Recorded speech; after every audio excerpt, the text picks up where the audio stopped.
Hello बच्चों, आप सभी का स्वागत है आपके अपने यूट्यूब चैनल कंपोजर पर। तो इस वीडियो में देखेंगे क्लास 10 के सब्जेक्ट हिंदी के मोस्ट इंपोर्टेंट जो निबंध इस बार आपके एग्जाम में आने वाला है। टॉप 5 निबंध आपको मैं इस वीडियो में बताऊंगा और उन 5 निबंध में से 100% है कि 2 निबंध आपके देखने को मिलेंगे ही मिलेंगे, क्योंकि आपको लगभग 4 ऑप्शन मिलते हैं, 4 में से आपको एक निबंध करना होता है। तो जो मैं 5 दे रहा हूँ इनमें से 2 निबंध आपके 100% श्योर है कि आएंगे ही आएंगे। तो चलते हैं, सीधा करते हैं वीडियो को स्टार्ट। और जो जो आज निबंध दिखाऊंगा मैं आपको, इनको आपने बहुत अच्छे से प्रिपेयर कर लेना है और किसी भी निबंध को आपने छोड़ना नहीं है।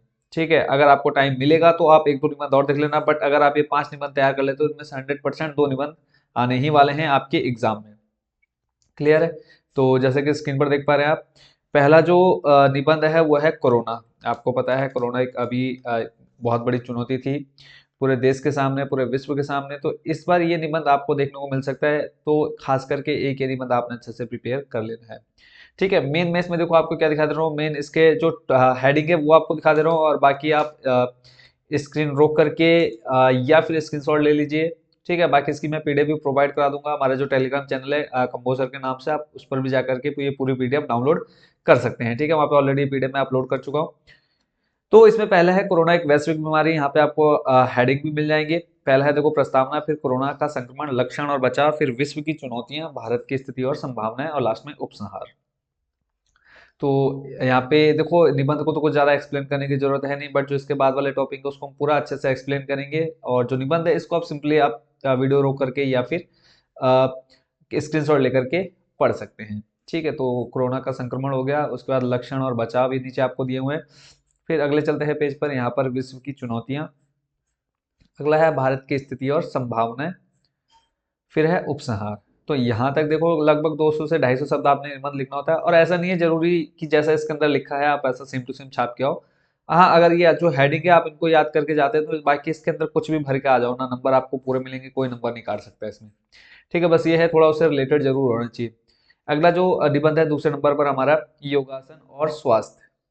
ठीक है, क्या है? योगासन और स्वास्थ्य। 2010, 16, 19 में है, और इस बार 100% इसके चांसेस है आपके एग्जाम में आने के। संकेत बिंदु देखो इसमें पहला है अर्थ। और ये देखो सारा योगासन और स्वास्थ्य भी जो है ये कोरोना से ही कहीं ना कहीं करता है, क्योंकि कोरोना टाइम में लोग इतने ज्यादा परेशान थे, है ना। तो ये लोगों का स्वास्थ्य पर बहुत ज्यादा असर पड़ रहा था, तो इसके भी पूरे पूरे चांसेस पर आपके बोर्ड एग्जाम में आने के। तो इसमें पहले है अर्थ क्या होता है इसका, फिर है योगासन और खेल, फिर है योगासन से स्वास्थ्य लाभ, जो कि शारीरिक और मानसिक कैसे होते हैं, फिर योगासन से अनुशासन और व्यक्तित्व का विकास कैसे होता है। ये सारे इसके अंदर हेडिंग रहने वाले हैं। तो सबसे पहले अर्थ, जैसे कि आप स्क्रीन पर देख पा रहे हैं। दूसरा है योगासन और खेल। तीसरा देखते हैं इसमें, देखो योगासन से स्वास्थ्य लाभ, शारीरिक और मानसिक, इसको आप पूरा पढ़ लीजिएगा आराम से। ठीक है, विचारकों का कथन वगैरह इसमें सब दे रखा है। उसके बाद अगला जो पॉइंट इसमें बना हुआ है वो है योगासन से अनुशासन और व्यक्तित्व का विकास। ठीक है, तो यहां तक आपने पूरा लिख देना है, किस पर? योगासन और स्वास्थ्य पर। ठीक है, अगला देखते हैं। अगला है सूचना प्रौद्योगिकी। सूचना प्रौद्योगिकी 10, 12, 16 में इंपॉर्टेंट है ये भी। तो इसमें आप पहला देख रहे हैं विज्ञान एवं सूचना प्रौद्योगिकी, यानी प्रस्तावना आ जाएगा इसके अंदर पूरी की, किस तरह से ये आज सूचना प्रौद्योगिकी का महत्व है हमारे जीवन में। फिर उसके बाद है सूचना प्रौद्योगिकी शब्द का आशय, आपने इसमें एक हेडिंग बना दिया है। चलते हैं नेक्स्ट। उसके बाद है कंप्यूटर। ये सूचना प्रौद्योगिकी के अंदर ही आ जाएगा, कंप्यूटर एक वरदान। ठीक है, और उसके बाद है फिर सामाजिक आवश्यकताएं, और इसमें आगे अगर देखें तो जनजीवन पर इसका प्रभाव। फिर है सूचना प्रौद्योगिकी के सकारात्मक प्रभाव। इसके अंदर आप पॉइंट देख लेंगे, ये सारे पॉइंट आप मेन है कि ये पॉइंट याद कर लीजिए, बाकी ठीक है अंदर आप बना करके खुद लिखेंगे। फिर है सूचना प्रौद्योगिकी के नकारात्मक प्रभाव, यानी एक तो अच्छे प्रभाव हो गए और बुरे प्रभाव क्या है वो आप इसमें देख पा रहे हैं। नेक्स्ट है आपका गोपनीयता का अभाव, और फिर है इसके अंदर डाटाबेस की सुरक्षा को खतरा, और लास्ट में उपसंहार की इसका पूरा निचोड़ क्या है वो आप यहाँ पे अच्छे से देख पा रहे हैं। ठीक है, तो इतना आपने बना करके पूरा लिखना है। मेन है कि इसमें आपने हेडिंग याद कर लेना है। अगला जो बच्चों आप स्क्रीन पर देख पा रहे हैं यह है भारत की बढ़ती जनसंख्या, या फिर जनसंख्या वृद्धि, या फिर जनसंख्या वृद्धि का संकट। संकट 2013, 16, 18 और 22 में क्वेश्चन आपका आ चुका है। तो इसमें पहला है चिंताजनक जनसंख्या वृद्धि और संसाधनों की कमी। तो इसको आप पूरा आराम से पढ़िएगा। देखो इसको मैं पूरा पढ़ूंगा, आपको पता है कि बहुत, और तबीयत वैसे भी 2-3 दिन से खराब कंटिन्यू चल रही है। तो मेन है कि आपने पॉइंट याद कर लेना है, बाकी अंदर का आप एक बार जरूर पढ़ लेना। अगला देखते हैं भारत में जनसंख्या वृद्धि से उत्पन्न संकट समस्या, जो इसमें हेडिंग बना हुआ है पॉइंट। उसके बाद है भविष्य में जनसंख्या की स्थिति, उसके बाद है जनसंख्या वृद्धि पर नियंत्रण के उपाय। और इसके अंदर जो उपाय आपको दे रखे हैं वो आप देख लीजिए यहाँ पे। अगला देखते हैं, जो इसके बाद अगला जो आपने निबंध तैयार करना है वो है वृक्षरोपण, वन संरक्षण, अथवा वन और पर्यावरण, या फिर वन रहेंगे हम रहेंगे। सही बात है, वन रहेंगे तभी हम रहेंगे, क्योंकि ऑक्सीजन तो बिना वनों के भी इतनी मात्रा में हम नहीं बना सकते हैं। तो इसमें है पहला जो पॉइंट है आपका वो है वन मानव जीवन के संरक्षक, इसको आपने पढ़ना है। फिर है वन संरक्षण की आवश्यकताएं। उसके बाद अगला जो पॉइंट आप देख रहे हैं वो है वृक्षारोपण और वन महोत्सव। और इसके बाद अगला है वायु प्रदूषण और जल संतुलन में वनों की उपयोगिता। फिर है प्राकृतिक स्वरूप के रक्षक, ये पॉइंट आपने इसमें पढ़ लेने हैं। आगे देखते हैं इसमें, वन रहेंगे तो हम रहेंगे, तो वनों से हमें क्या क्या मिलता है वो आपने यहाँ पे पूरा लिख देना है। अगला जो है मोस्ट इम्पोर्टेंट वो है पर्यावरण प्रदूषण या फिर प्रदूषण की समस्या। तो इसको आपने अच्छे से प्रिपेयर करना है। इसमें पहला जो पॉइंट दिख रहा है वो है पर्यावरण प्रदूषण का अर्थ। तो इसके अंदर जो पर्यावरण का बेसिक जो अर्थ निकल करके आएगा वो आपने इसमें लिखना है, और किस तरह से पर्यावरण हमारे किस तरह से प्रदूषण करता है कोई भी चीज़ हमारे पर्यावरण को, वो आपने यहाँ पे पूरा लिखना है।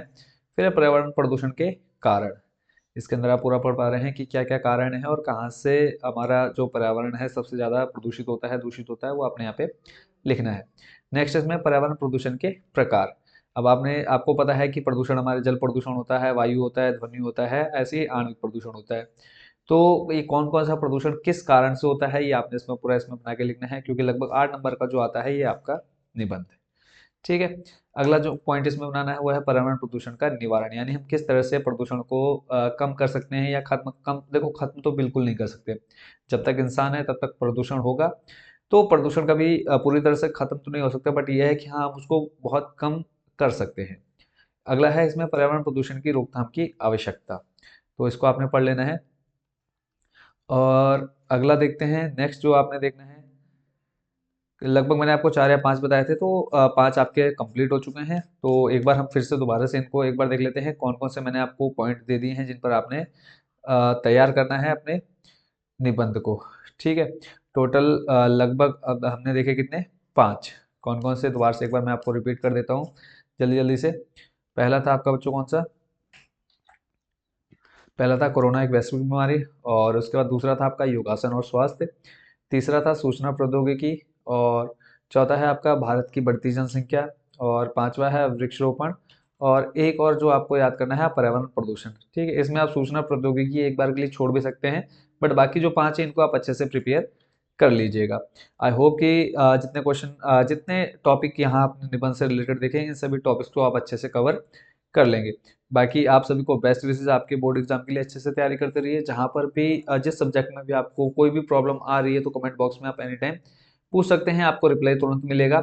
और ये आपका पहला टॉपिक था, इसमें देखो इतना कुछ समझाने की जरूरत नहीं थी, बट इसके बाद के जो टॉपिक है, चाहे वो आपका पत्र है, फिर उसके बाद आपका ग्रामर सेक्शन है, वहां पर हम बहुत अच्छे से एक एक चीज को समझेंगे ताकि आपका एक नंबर भी कट ना होने पाए। ठीक है। बाकी लगभग आपके मैथ्स के और सामाजिक और आपके विज्ञान, इन तीनों के मैं ऑलरेडी मोस्ट इंपोर्टेंट क्वेश्चन आपको दे चुका हूँ। तो सिंपल आप या तो क्या करेंगे, डिस्क्रिप्शन में चले जाएंगे, वहाँ पे आपको लिंक मिल जाएगा, या ऊपर आई बटन जो आ रहा है वहाँ पर भी आपको पूरा लिंक मिल जाएगा, या फिर सिंपल आप चैनल में प्लेलिस्ट में जाकर के आप मोस्ट इंपोर्टेंट क्लास 10th के क्वेश्चन भी देख सकते हैं, पूरी प्लेलिस्ट ऑलरेडी बनी हुई है। तो मिलते हैं बच्चों नेक्स्ट टॉपिक में। नेक्स्ट टॉपिक आपका रहेगा पत्र का, तो या तो वो आपको जैसे ही ये वीडियो खत्म होगी उसके बाद आपको तुरंत पत्र का नेक्स्ट वीडियो मिल जाएगा, या फिर डिस्क्रिप्शन में उसका लिंक मिल जाएगा। तो मिलते हैं नेक्स्ट वीडियो में। Thank you so much watching for this video and best wishes for your board exam.